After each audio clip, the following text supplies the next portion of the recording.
Yo, what's going on guys, Arekkz here, welcome back to another Monster Hunter World video, and in this video we are going to be taking a look at the remaining information that surfaced from today's live stream. Basically, the stream began with the trailer, which I've already done a breakdown for. If you guys haven't seen that, I will link that down below. Really awesome trailer. We get a look at some new and returning monsters, loads of cool stuff, so definitely check that out if you haven't seen it. However, they then went on to basically talk about various different features. During the live stream, they gave us some live gameplay, nothing drastically new on the kind of monster front. They just went to hunt Tobi-Kadachi, but they did show us the online gathering hub, which I'll speak about in a moment, but it looks really cool. I mean, I've seen it before when I had a chance to play it in Japan, but they actually showed it fully populated with 16 different hunters. Looks absolutely amazing. And they also then went on to speak about a third beta that is going to be dropping just before the game launches, as well as a few other things like that. So if you guys missed that stream, or you missed some of the information because it was in Japanese, then here is everything else you need to know. If you have any questions, by all means drop them down below. But if you do enjoy this, then a like would be super appreciated. Now, first things first, let's talk about the beta. There is a third beta. Once again, yes, it is annoying, but it is only a PlayStation beta. I have no idea why they've not opted to include other platforms. I appreciate PC would not get a beta because the PC version is quite far away, but at least including Xbox would have been nice. But either way, the decision is set. This is another PS4 only beta. You will not require PlayStation Plus, so everyone that has a PS4 can get involved in this. Bear in mind the timings will vary from region to region, but essentially the timings you see on here on screen are for Japan, because this is a slightly more Japan focused beta. All the last ones have been more Western focused, so they started in a time that is more focused around the West, you know, typically the morning for us, which means for Japan, I think all the time it was during the night. This time round, it'll start in a more Japan-focused time, and then, you know, everyone else can pick up. But either way, you still get the whole time. It runs from the 19th of January to the 22nd, so basically the weekend just before Monster Hunter World launches. You're going to have a chance to play one more time, and this beta, for the most part, is the same in that you will be hunting Great Jagras, Baroth, and Anjanath in the Ancient Forest and Wellspire Waste, with a chance for Kuluyaku and Puke to turn up, as well as, of course, Rathalos and Diablos. However, there is one change, and that is an additional fourth quest, a chance to fight Nogigante, the flagship Elder Dragon, the one that appears on the box in Japan.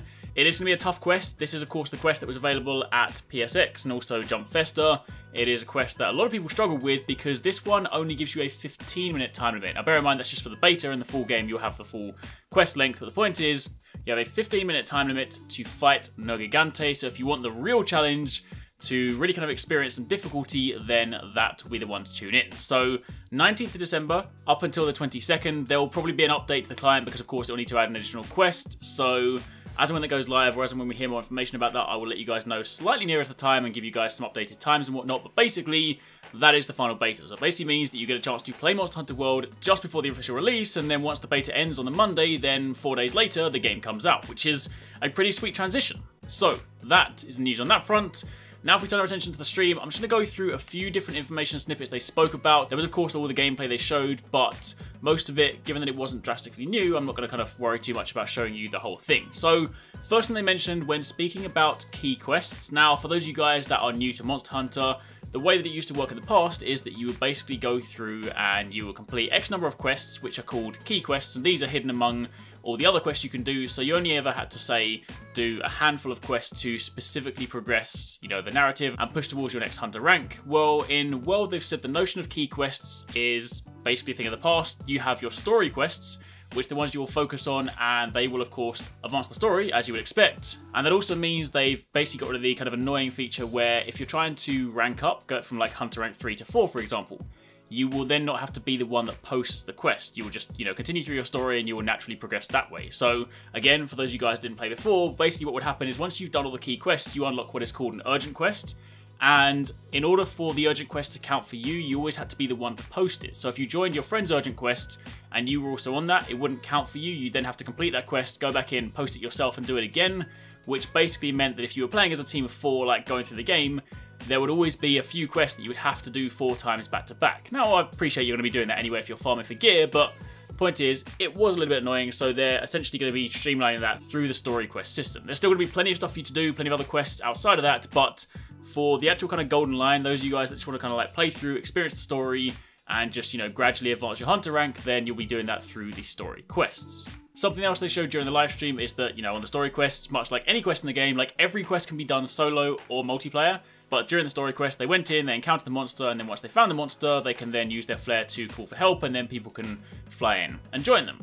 There also appears to be a slightly different flow, so if people are joining you on a story quest, then once the quest finishes, the helpers or the people that joined you will then kind of just go back to the hub and, you know, go about their business. But of course, if you are just embarking on a regular hunt, you just post the quest up and you want to go and farm, say, Tobikadachi, Juratanos, anything like that, then your team can remain intact. Also, on the note of joining, they called out that if you join a quest through the helper hunter thing, someone fires up a flare and you join them, if you join within the first 10 minutes of the quest, then you will get the entire rewards plus all your carves and everything like that.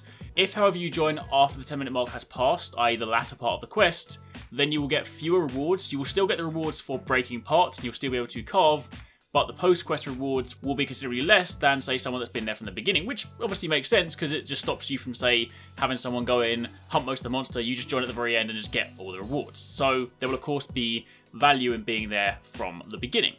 They also then, during the live stream, revealed a couple more PS4 bundles. Now, bear in mind, any of the products they showed during this live stream, this was a Japanese-only live stream, so these refer to just Japan. I would imagine that these kind of bundles are the sort of things that we may well get in the West anyway, but for the time being, all the products you see are specifically Japan. They've basically got a PlayStation Slim bundle for the white PS4 and the black PS4, which comes bundled with the game, which looks kind of cool. They also announced that the Rathalos controller that comes with the limited edition Rathalos console can be purchased separately. It will still be a limited edition controller, but for those of you that perhaps missed out on the console, admittedly again, Japan only, but bear in mind there are websites like PlayAsia or you can order from Amazon Japan. If they stock it, then there'll be a chance to grab that. To be honest, when you look at the special console, it's actually the controller that I like the most, so I might consider trying to import that if I can. Hopefully we might get it in the West, but they haven't announced anything, and we're pretty close to launch now, so my hopes on that are pretty low, but either way, that's something else to consider. They also then did a quick recap on the USJ or Universal Studios Japan collaboration. The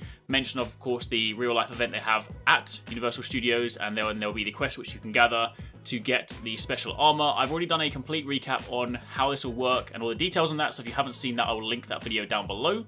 And then on top of that, they said that they are going to be hosting tournaments. Again, this is specifically in Japan, but it's a Japanese live stream. They're speaking to a Japanese audience. That doesn't mean to say we won't get these in the West, but they are going to be hosting tournaments. They actually dropped the word esports while speaking about it, but they're basically be holding tournaments where you can then go and, you know, do time attack hunts for monsters, and then you can kind of compete like that. That's something they've already done in the past in Japan. They have Monster Hunter Festa. They've done it with the 3DS games. Teams come in, they play together, they hunt the monster as quickly as possible, and there's, you know, prizes and things involved. It's a pretty cool thing. I had a chance to go to one of them in 2016. It was pretty cool to be there. But either way, that's something I would really like to see come to the West, especially when you factor in that the arena quests do have global leaderboards now, so there is a potential for people to, you know, do speedruns, post some times, and potentially qualify for tournaments. Either way, that's pretty exciting, and they also said that the arena now has a few more gimmicks in it, so they said it's going to be really interesting to see the speedruns and sort of see these tournaments because of these things. I would imagine that maybe means different traps or different things you can use in the arena, maybe against the monster. Maybe there are traps that work against you. Honestly, I don't know. I didn't get a chance. I wasn't allowed to play arena quests when I was playing in Japan. I saw them, but I didn't get to play them, so that is still a mystery for me, but that is quite exciting. On the topic of the DLC, I already mentioned, if you guys haven't seen the trailer, the first DLC, they announced the DLC 1 pack is completely free. All the monster DLC throughout the year will be free. You won't have to pay for it, but it will introduce additional monsters. The first DLC pack that's coming in spring is going to introduce Devil Joe.